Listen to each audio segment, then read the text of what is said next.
Hello and welcome to Property Question Time. I'm Stephen Galpin and this is a show where you can have your property related questions answered by our team of property experts. Joining me today is Ryan Etchells, CCO of Together Money, Property Finance Specialist. Welcome to you. Thanks, Stephen. Good to have you back again. We obviously didn't frighten you off last time. No, my train was on time this time. Good, okay, well done. And joining Ryan is John Howard, property developer, author, mentor, investor, estate agent, owner. What else are you? That's John? about it, isn't it? Is that It's about, enough, isn't it? It makes me feel tired just listening to you, to be honest with you. You and me both. And how was the trip in from Ipswich? Such an hour on the train. Why don't more people live in Ipswich and travel in? I do not know. It's so easy. You could actually sell your lovely place here and buy something much cheaper in Ipswich. Just a bit of property advice for you. Look, at the moment, I walk across the road to work, which suits me just fine. Yeah. I wouldn't be able to do that in Ipswich, would I? No, you'd have to come up with me. Yeah. Thought worse than death. Anyway, right. Okay, well, let's get on with the questioning. And Ryan, most property pundits are suggesting interest rates will ease fairly quickly, but are suggesting at the same time that lending criteria might get stricter right across the market. What's the panel's view? I would agree with that. Would you? We're already seeing interest rates easing, and we expect that to continue through 24 and into 25. Let's be honest, we're not going to get back to interest rates that we saw for the past 15 years. The 2% residential mortgage is a thing of the past for the time being, at least. But we do expect interest rates to ease. The challenge is that we're at the same time seeing a lot of lenders tighten criteria. Reason being is they've now all of a sudden got very active deposit bases because they've got to pay the savings customers it's called some interest. No such thing as a free lunch. Yeah, well, exactly, yeah. And again, it's something that the market's getting used to. Yeah. Now, the way that a lot of lenders are dealing with that is they're trying to deliver very tight margins. To deliver very tight margins, you've got to make lending decisions that can be done without expensive manual intervention from their point of view. That's interesting. From our point of view, and from a specialist lender's point of view, we're seeing the market change now. We're seeing, especially post-COVID, people's relationship with work is changing. We're seeing a lot. The gig economy is becoming more prevalent. People having multiple jobs, people having lifestyle working patterns. Now, what that does is that makes them specialist because they don't have those characteristics that the larger lenders want to put straight through a machine. So as a specialist lender and the market around us, we invest the time to actually look at customer circumstances. We look at how the customer has arrived at the position they're in. We'll take the time to look at how their income comes in. We'll take the time to look at the job they do, the property that they live in. Taking that time means lenders like us can provide customers with the right outcome. Okay. Are you finding that since COVID, people are moving around more? Are they changing their job locations more? Are they? Yeah, I think so. Everyone, after going through that, what was probably 3 years in total, where everyone was not very mobile at all, we've seen that change. People's points of view have changed. You know, the relationship with work, the relationship with the families, everything's changed. We've gone through a very interesting time, and again, that makes customers more complicated in how they present themselves. It's quite interesting, the business of people working from home. I mean, we're here in a very office-orientated area. Yeah. A lot of the big firms here, big firms of solicitors or banks or one thing or another. And whilst everybody was very keen to promote working from home to start with, they're all saying, well, hold on a minute, we're paying huge amounts of money for this office block. And no one's here. And no one's here, so back to work, Well, please. you say that, but I have to say, I mean, Teams and Zooms and all these other things, I mean, these people are either at home or they're in Spain or they're in Dubai when you talk to them. Hardly any of them are in an You office. can't control the work ethic though, can you? That's the difference. Yeah, My solicitors always they're all over the place. Accountants with no tie on. An accountant with no tie on, Stephen. It's appalling. It is indeed. Especially when you're paying them. But nothing beats collaboration. I'm a massive believer that I agree. by having people in physical locations, the way you collaborate, Yes. the way that teams coalesce around each other, and most importantly, the way you build relationships Press with the customers. flesh. Press the flesh. Relationships with customers. I agree. Getting them in the office. If you don't get interaction between employees, you're sunk, can't you? Really? Absolutely. I think you struggle. And also, if you're a young employee, you've got the more experienced people to help you. If they're at home, and a lot of them are at home, and it suits people over 50 probably ish to be at home, you know, go in twice a week. I can understand all that, but it doesn't help the younger people who are in the office. We make a massive investment in apprentices and graduates, and that is exactly, you hit the nail on the head there. The way they learn is by being in that environment, by being around the experienced teams. And that's the only way they'll develop. So we're a big believer in making You've sure got that very we keep nice that offices as well. We've though. got lovely offices, yeah. We've got very ducks nice. on the You've got everything going on there. Yeah. I think we'll move. We'll move there. Manchester, that's the place to go. Yeah. Absolutely. A lot of people say it. Just is. an hour north of Ipswich. Yeah. Really? Yeah, a bit more. A bit of a diversion. And we won't get on to HS2 again. No, we won't. No, right, okay. John, Yes. do the experts think that a change of planning application procedures could speed development up and help relieve the housing shortages? I'm thinking in particular that planning decisions could be made by professionals working within national guidelines rather than by lay planning committees. This is something that has come up quite a few times, and I think the answer to that is yes, because I think if you've got professionals, and I don't just mean architects, by the way, who struggle to make a decision on anything, or would do probably. Well, if and they it wouldn't do look nice if enough. they do, it'll only it wouldn't put be the cost expensive up. enough, Yeah. and it wouldn't look nice enough. I'm sorry, architects, but that's just how it is. You get paid to do a great job, but please don't interfere with the actual building of anything. So what I would say is, if they were planning consultants, architects, a mixture of professionals, I think that's absolutely right. I think we've come too far now. Things are too expensive. You know, it's too important to let, with all due respect, people with no experience in property whatsoever. You go to a planning committee meeting, and half of them don't understand what they're looking at even. They've got the plan round the wrong way. Now, even I get the plan round the right way most of the time, Stephen. So I do think I do think it's time for a change. Everyone, especially this Conservative government we've had, have been very cautious to change anything, it seems to me. But I think it's time, it's like Greenbelt, it's time for a change. Things move on over 40, 50, 60 years, and it's time for a change. One thing they have done recently is they've given grants to most planning authorities in order to get the backlog of planning applications dealt with, which is something they should have done a long time ago. Although you have to say, most councils charge a lot of money for planning applications. Why they can't pay their planning officers a lot more money and have more of them is beside me. I don't understand why they can't do that. I really don't, but they need to. I mean, how many of your applicants come in and say, well, we do want the money, but we've been held up? Number one complaint of property developers, the planning process. Yep. Second one, access to finance. Now I can do something about the second one. Sure. First one I can't really do a lot about. But I totally agree with John, and we were talking in the break. Planning and the way planning works in this country, I think, is going to be a real battleground for this election, because we need to understand how this is going to be dealt with over the short to medium term. It's been going on for too long. Too long. I couldn't agree and more. And I just think that something has to change. You know, you can't keep things the same for 40, 50, 60 years and expect the same outcome. You know, do we still, John? You're still doing it. I'm not. But do you still have this system where the parish council has to be involved? Yes. And they've got no authority whatsoever. They just simply it's a waste of time. They have to send it on to the county council, don't they? Absolute waste of time with the parish. Whatever the parish council say, I can remember on most occasions, it's irrelevant. Well, I can remember doing something years ago, and it took 6 months to get past them. Yeah, absolutely. It really is a disgrace. Honestly, it's appalling. And it costs so much money. It stops so many developments starting quicker. I mean, just getting that out of the way should knock a third off the time, shouldn't it? Well, certainly. And it's the only way we're going to get through.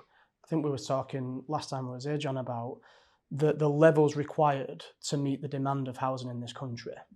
This is the only thing that can unlock that. We need the planning reforms to take place in order to be able to deliver at the levels that we all need. I mean, John, they need to be radical, don't they? Oh, they need to be ballsy and do something outside the box, literally. You touched on Greenbelt legislation. I mean, there's some really 1948. There's some silly anomalies with that, aren't there? I mean, crazy. What is it? You could, if you've got a park and ride, you can do that. I told you that. You did indeed. I told you that. You've got a park and ride. It's the only thing you can build on Greenbelt is a local authority can build a park and ride. Or tarmac. It's madness. There's areas that are in Greenbelt that shouldn't be, and there's areas that should be in Greenbelt and are not. Yeah. So it works both ways. But I mean, it's madness, completely madness. Okay, well, note of madness, we'll go to the break. Join me after the break when I'll be asking John and Ryan more of your questions.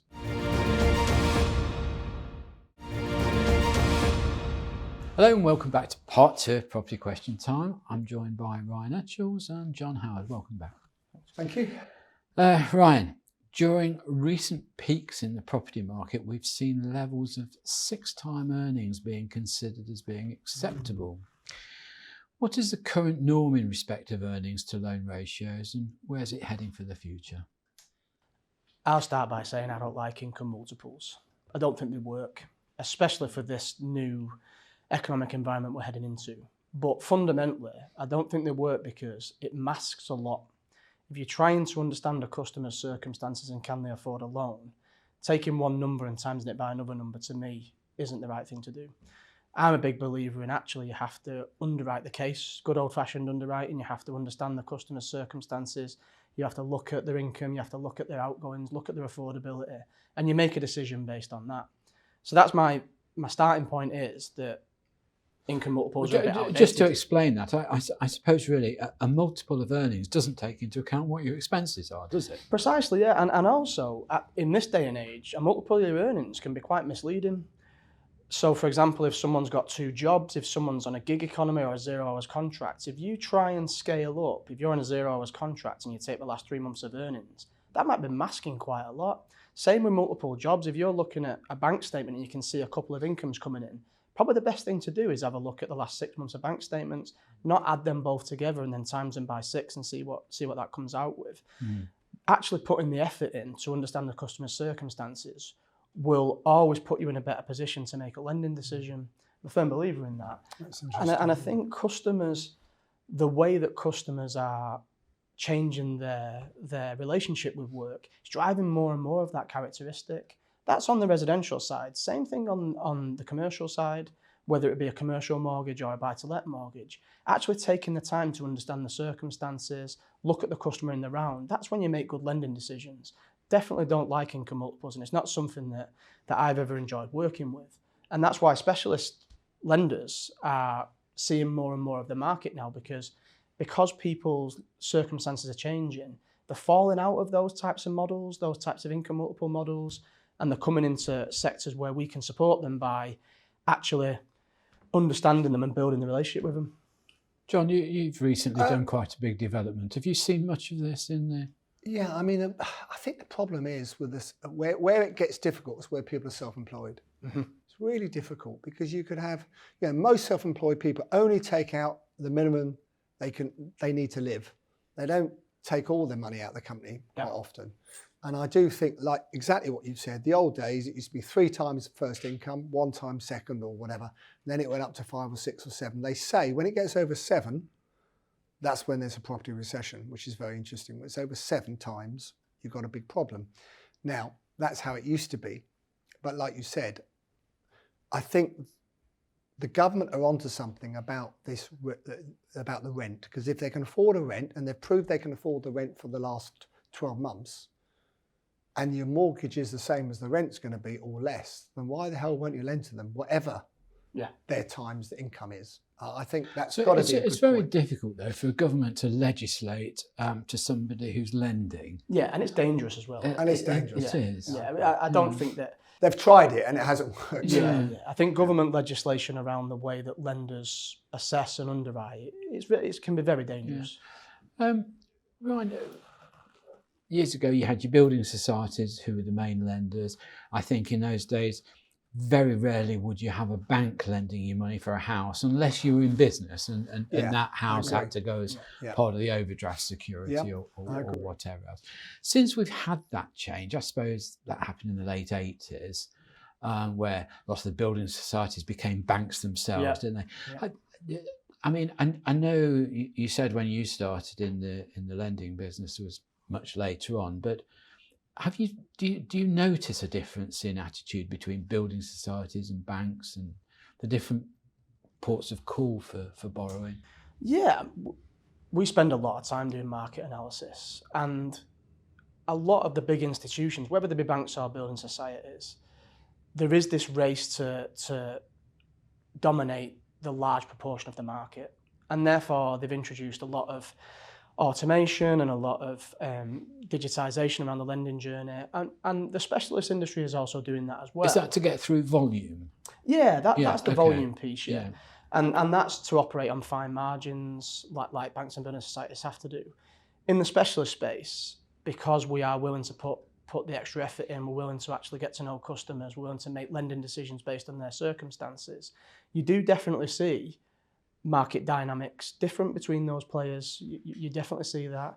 But my point of view is that maybe the building societies and banks have become much more like each other.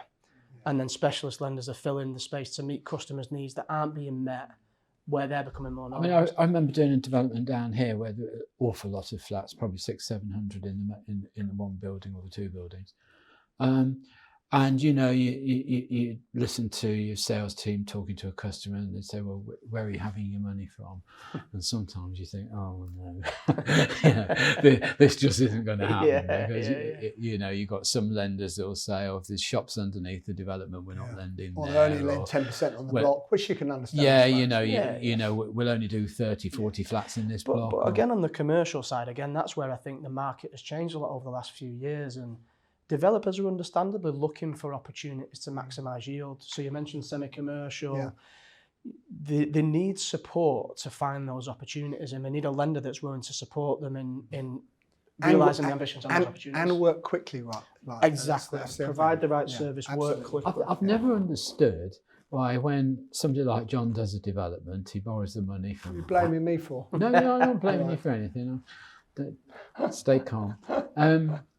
So he borrows the money from you, and yet you won't get involved in the retail lending, will you? The mortgages. There's lenders like us, we do. What you tend Not to many do. Not many do. What you tend to find is that there's not a lot of lenders in our space that have the ability to lend on residential, whereas we do. You either find a lot of lenders that are short term and concentrated on bridge. We've got such a broad range of products that we're happy to support John with those exits, whether that be residential or whether that be buy-to-let, commercial term.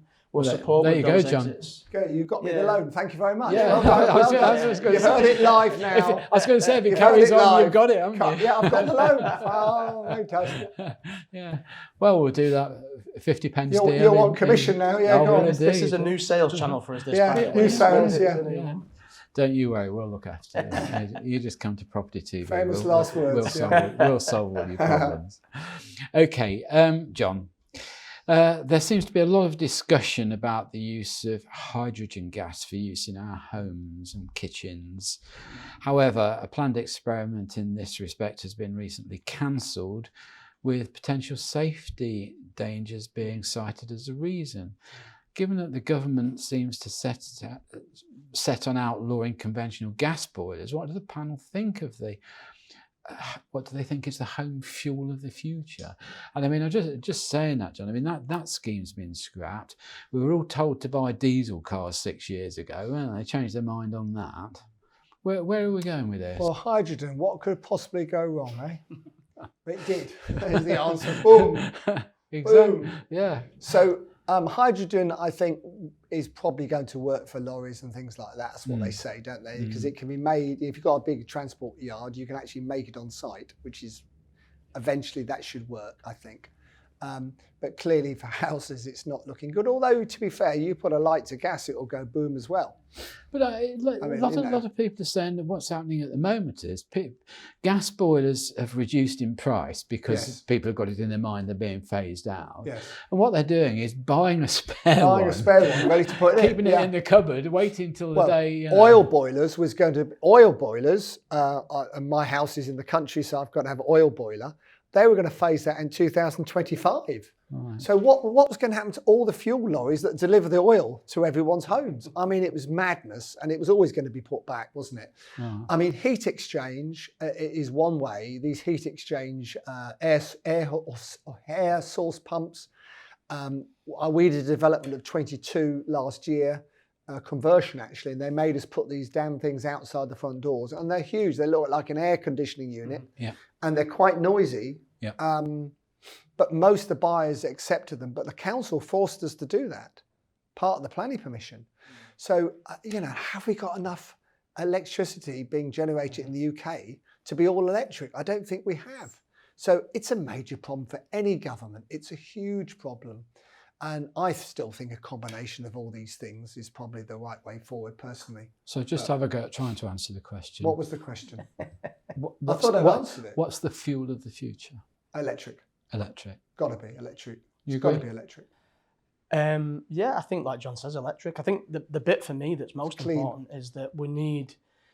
It just feels like there's been a lot of gimmicks over this past few years. You mentioned air source. I'm not saying that's a gimmick, but there just seems to have been very, bits that have come out through Not thought through different properly, schemes. yeah. Not thought through. It's not thought through. Is it? I mean, somebody was mentioning the other day, even the VAT. You buy an electric car, charge it at home, you're paying 5% VAT on your electricity. Charge it in the street, and you're paying 20%. It's just silly. They've just not thought about it in a planned out way. We need a medium to long term plan now, 5 to 10 years. That's got all those things in that you just mentioned, but It needs to be consistent. It's deliberate and it's planned out. Well, perhaps when we change in November, we'll get it. You said it. You said it. Fingers crossed. I wouldn't hold your breath. Okay. Well, look, thank you both very much for your contribution today. I'm sure our viewers are very grateful for your input and your answers to the questions. So, John Howard, property developer, thank you very much indeed. Ryan Etchells, CCO of Together Money, thank you very much for coming in. Great stuff. I'm Stephen Galpin. Look forward to seeing you next time on Property Question Time.